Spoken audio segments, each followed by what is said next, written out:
Bonjour, prenez place, n'hésitez pas à venir vers le devant de la salle.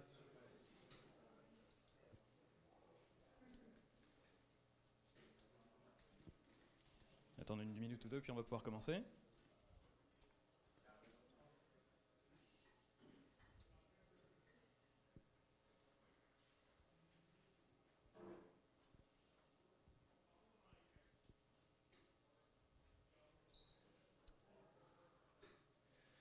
Aujourd'hui, j'ai une présentation de 10 minutes avec un titre de 4 lignes. On va, on va rentrer dans le détail un petit peu plus. Moi, je m'appelle Simon, ça fait, selon le slide, 15 ans que je fais du Drupal, mais je pense que le slide a 3 ans, donc un petit peu plus que ça. Je m'occupe de la direction de la technologie chez Evolving Web. Principalement, ça veut dire gérer l'équipe des développeurs. Et je suis plutôt orienté back-end et DevOps. Ça va être une présentation assez rapide, ce genre de sujet. En général, je le traite en 40 ou 20 minutes. Donc là, on va condenser en 15 minutes, essayer d'extraire la substance. Mais n'hésitez pas à venir me voir après pour aller un petit peu plus dans le détail. C'est un sujet qui me passionne, le sujet des architectures découplées. J'ai highlighté droit génésique, j'aime bien. Je pense que qui sait ce que c'est les droits génésiques? Voilà, personne ne sait. C'est un vrai mot français. En fait, c'est les droits reproductifs. C'est l'accès à la contraception, le droit à l'avortement, ce genre de choses. C'est une découverte de la traduction via l'IA du titre original en anglais, mais je trouvais que c'était intéressant, mais c'est exactement la même chose. En fait, on va regarder un cas concret client qui est notre collaboration avec le Planned Parenthood, l'association américaine, que vous connaissez peut-être. Si vous ne connaissez pas, c'est l'une des organisations majeures aux États-Unis pour la promotion de tout ce qui est santé sexuelle et reproductive. Donc ils offrent des services d'information, éducation, services. Et contrairement à ce qu'on pourrait imaginer de telle organisation, peut-être au Canada ou de l'autre côté de l'océan en France, eux, c'est vraiment un organisme militant parce que c'est pas sans savoir que de l'autre côté de la frontière, c'est des droits qui doivent être défendus et dans certains cas même gagnés parce que c'est pas partout quelque chose qui est acquis. Ils offrent d'habitude leurs services dans des cliniques ou de manière assez physique et depuis, je pense que c'est un projet qui date d'il y a 2 ans, qui est arrivé sur le marché il y a 1 an, décidé d'offrir en fait leurs services d'une manière plus accessible à la jeunesse, aux personnes plus jeunes, via une application qui est disponible sur un smartphone. Et donc, ils sont venus nous consulter pour qu'on fabrique quelque part un site web marketing pour faire la promotion de ce nouveau service direct et de l'application. Donc, on a été d'abord mandaté pour étudier la partie design. Je vous donne un exemple ici, mais on va pas s'attarder sur cette partie-là. Ce qui est intéressant de savoir, c'est qu'ils nous ont dit, nous on veut utiliser un CMS, on veut utiliser Drupal parce qu'on connaît ça, donc on aimerait prioriser ça. Mais on est une organisation politique, on est exposé. Le moment où on va sortir et faire la promotion de ça, on va parler de nous sur CNN, on va parler de nous sur Fox, on va recevoir énormément de trafic, et peut-être qu'il y a même des gens qui vont essayer de nous faire tomber. Parce que c'est politique et tout le monde n'est pas d'accord. Donc on ne veut pas que le Drupal soit exposé, on voudrait un site statique. Donc comment est-ce qu'on fait pour réconcilier les deux? Comment est-ce qu'on fait? On est tous d'accord que un site statique, c'est ce qu'il y a de plus performant, c'est juste des pages HTML, ça peut être une application, mais en tout cas, ça ne nécessite pas d'exécution, c'est servi dans le navigateur, et ça juste roule. Ça n'a pas besoin de ressources côté serveur, il y a vraiment une surface d'attaque très faible. Mais pour demander, on a déjà fait référence à ça dans quelques talks précédents dans la journée, demander à des éditeurs de contenu d'aller modifier des fichiers XML ou même du Markdown, ça ne marche pas très bien. Donc on veut en fait avoir un CMS, un backend Drupal, qui va s'occuper de la partie backend. Donc définir un modèle de contenu, d'avoir des fonctions de gestion de contenu, de stocker en fait tout ce qui est contenu de référence. Mais on veut un framework front-end pour s'occuper juste de la partie front-end et qui soit complètement statique. Donc pour lier les deux, on va simplement mettre une API entre les deux. On va exposer ce qu'il y a dans le Drupal vers l'extérieur pour pouvoir permettre de faire fonctionner une application qui est externe au back-end. Dans ce cas, c'est le framework Next.js qui a été choisi parce que l'équipe, le client en fait dispose d'une équipe de développement front qui connaît déjà React, et donc ça a influencé énormément le choix. C'est pas la seule raison, en fait, React et Next est probablement aujourd'hui pour construire un site web découplé la meilleure solution avec Drupal, de par en fait l'outillage qui est autour de la solution. Il y a un projet open source qui fournit les extensions Drupal et les extensions Next nécessaires pour faciliter en fait la réalisation. Alors, une petite liste d'épiceries pour réussir notre gâteau découplé. Ce qu'on va voir aujourd'hui, il faut qu'on puisse définir et gérer le contenu et l'exposer via une API, on l'a dit. Il faut qu'on soit capable de développer une application front-end externe qui soit capable de devenir ultimement un site statique qu'on peut déployer. Dans la partie Drupal, il n'y a pas vraiment de, ça ne diffère pas de la construction d'un site Drupal classique. On définit nos content types, et donc ces content types, d'une manière un petit peu plus technique, vont faire partie de la configuration Drupal, ils vont être exportés. Pour l'instant, il n'y a pas d'opération technique ou de développement custom. Et dans la partie React, c'est tout à fait standard aussi pour un développeur React. Pour chaque type de contenu, on va simplement définir un composant React qui est le template en fait, de chacun des types de contenus. Sur ce site, on a adopté une approche paragraphe. Je ne vais pas m'étendre sur ce que c'est, si vous voulez on en discute plus tard.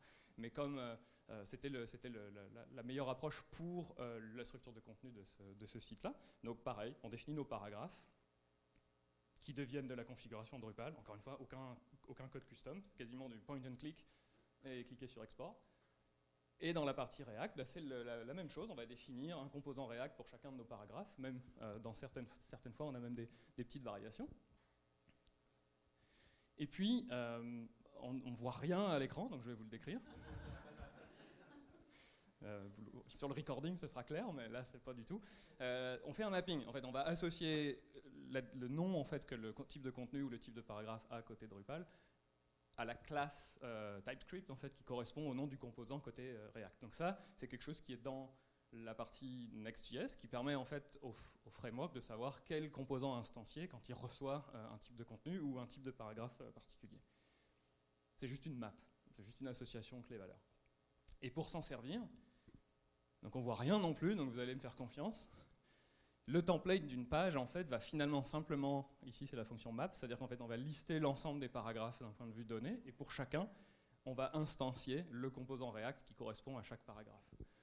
Pour un développeur React, c'est super simple, c'est transparent, et il n'y a pas besoin de savoir comment fonctionne Drupal en fait, pour implémenter ce genre de logique. Donc au final, ça donne ce qu'on connaît en général même quand on fait du Drupal classique. On définit nos paragraphes dans une page, et on a une application React dans ce cas qui va simplement instancier chacun des paragraphes sous forme de composants React.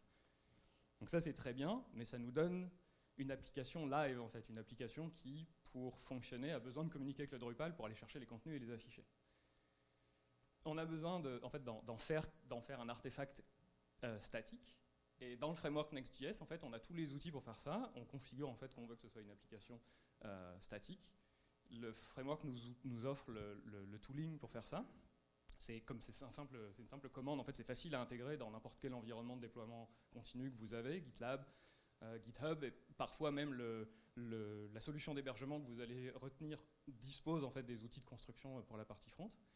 Et du côté de Drupal, il y a un module tout prêt en fait, qui permet de gérer et d'offrir à l'éditeur de contenu une solution dans l'interface d'administration avec un bouton pour démarrer le déploiement. Donc en fait, pour un éditeur de contenu, c'est assez transparent. Ils font les mises à jour, les créations, les mises à jour de contenu.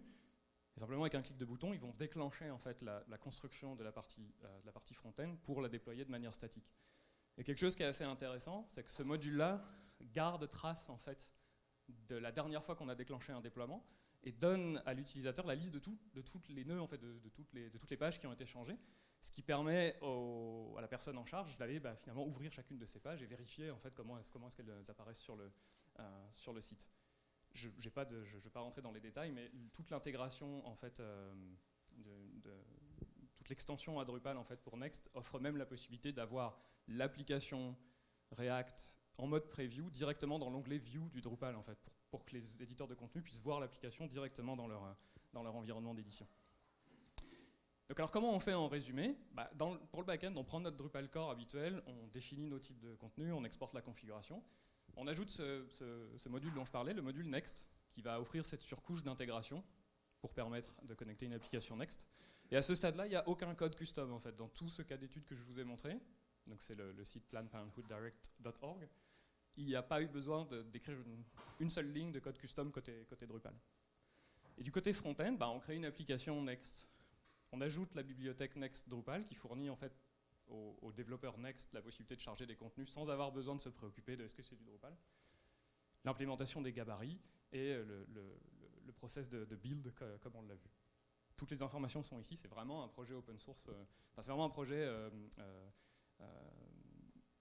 comment dire, actif qui reste et qui suit les dernières évolutions de Next. Next.js est un projet qui évolue très vite et ce projet d'intégration de Drupal suit la cadence. Est-ce qu'il y a des risques? Moi, ce que j'aime bien, c'est l'équation headless. C'est un secret que je partage simplement avec mes personnes préférées. Mais si vous êtes dans la pièce aujourd'hui, vous faites partie de mes personnes préférées. L'équation headless, c'est un projet égale 2 projets. Puisque vous allez avoir votre projet Drupal d'un côté et le projet Next React de l'autre côté. Ce qui est intéressant de se rendre compte, la tendance en fait à l'heure actuelle, c'est que la partie Drupal devient de moins en moins complexe, de plus en plus simple, nécessite vraiment de moins en moins d'heures de développement. Et donc mon équation va peut-être devoir être vue pour un projet égale 1.5 projet à un moment donné. Et il y a aussi la question de l'hébergement, parce que si aujourd'hui vous faites affaire avec un hébergeur qui héberge des sites Drupal et uniquement des sites Drupal, ben votre partie Next.js, en fait, il va falloir la mettre quelque part. Il y a des hébergeurs qui sont capables de faire les deux et qui fournissent des intégrations vraiment sympathiques. Vous pouvez venir me voir en privé si vous voulez des recommandations. Et qu'est-ce que ça apporte au final? Alors, on a vu le gain d'un point de vue augmentation de la sécurité, augmentation des performances, réduction de la surface d'attaque dans notre cas client. Mais aussi, ce qu'il faut voir, c'est qu'en développant avec du React plutôt qu'avec le front-end de Drupal, on peut aller beaucoup plus loin en termes d'expérience utilisateur. On peut développer une expérience dans laquelle il n'y a pas de rechargement de page quand on navigue dans les différentes sections du site. On peut implémenter des transitions beaucoup plus souples et donc on peut atteindre un engagement plus fort en fait. On peut avoir une expérience qui ressemble plus à une application sur un téléphone qu'un site web des années 2000. Les compétences en développement, c'est intéressant parce qu'aujourd'hui, je pense que toutes les personnes qui développent se rendent compte, c'est que la compétence d'être un développeur front-end Drupal, c'est très rare en fait sur le marché. Ça peut être un point de contention énorme sur certains projets. Par contre, des disponibilités de personnes qui savent construire du React, il y en a beaucoup plus. Et donc si on est capable de découpler, même d'un point de vue développement, toute la partie front-end et de la confier à des développeurs React qui n'ont pas besoin de comprendre Drupal, on est capable d'avoir une cadence un petit peu plus importante. Ça veut dire qu'il faut différents profils, mais pour des gros projets, avec des grosses équipes, ça peut faire la différence. Et une relative indépendance envers le back-end. Si par exemple vous décidez de faire du découplé avec React et que vous choisissez WordPress comme back-end, vous pouvez le changer pour un Drupal sans avoir besoin de refaire votre front-end virtuellement. Et puis juste pour finir, quand on aborde ce genre d'architecture, en fait on se donne la possibilité d'évoluer vers ce qu'on appelle des progressive web apps, des applications web progressives, qui est juste en fait un terme marketing pour dire la possibilité d'accéder à des fonctionnalités très avancées qui s'enrichissent de plus en plus, qui sont fournies par les navigateurs, comme la géolocalisation, l'accès au stockage local, la possibilité de faire du caching, la possibilité de sauvegarder complètement le site en local et de pouvoir y accéder alors qu'on n'a plus de réseau, et plus encore. Ce site web, c'est lui-même une application PWA, donc en fait vous pouvez le visiter et ça se comporte comme une application, c'est intéressant pour tester. Donc finalement, ma conclusion aujourd'hui dans cette démonstration, c'est d'essayer de vous convaincre que finalement, dans une certaine mesure, quand on fait des architectures découplées, Drupal aujourd'hui c'est un CMS headless, donc découplé, no code. On peut gérer toute la partie Drupal sans avoir besoin d'écrire une seule ligne de code. Et donc on est au même niveau qu'un certain nombre de solutions cloud ou propriétaires qui vont coûter beaucoup plus cher et qui aussi se targuent d'être des solutions dans lesquelles il n'y a pas besoin d'écrire une ligne de code pour gérer son back-end.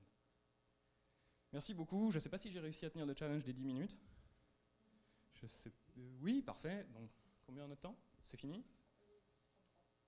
Il est 33, donc je prends une question de Pierre-Paul parce que je ne peux pas refuser. Et après, on va passer au speaker suivant.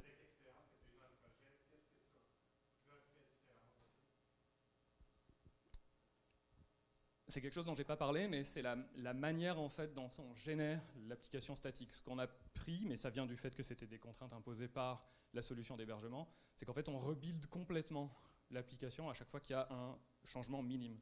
Quand on fait du Next.js, il y a des technologies beaucoup plus avancées qui permettent de faire des régénérations incrémentales où on va juste changer une toute petite partie de notre artefact. Les déploiements sont beaucoup plus rapides et donc on peut quasiment avoir quelque chose où dès que quelqu'un change quelque chose dans le Drupal, on pousse la modification quasiment en live. Je pense qu'on aborderait, on essaierait d'aller plus vers ça. Allez, une deuxième question. Si tu refais le projet, est-ce que les hard builders seraient une possibilité ou c'est trop compliqué? Si tu me poses la question il y a 2 ans, je dirais oui, on regarderait. Aujourd'hui, vu le trend que prend Layered Builder, il va être probablement remplacé par Experience Builder, je dirais non. Mais par contre, aujourd'hui, je regarderai très clairement, si j'ai la possibilité de faire un peu de recherche et développement maintenant, de regarder où Experience Builder s'en va, de voir comment est-ce que ça peut être quelque chose qu'on peut mapper sur une application découplée.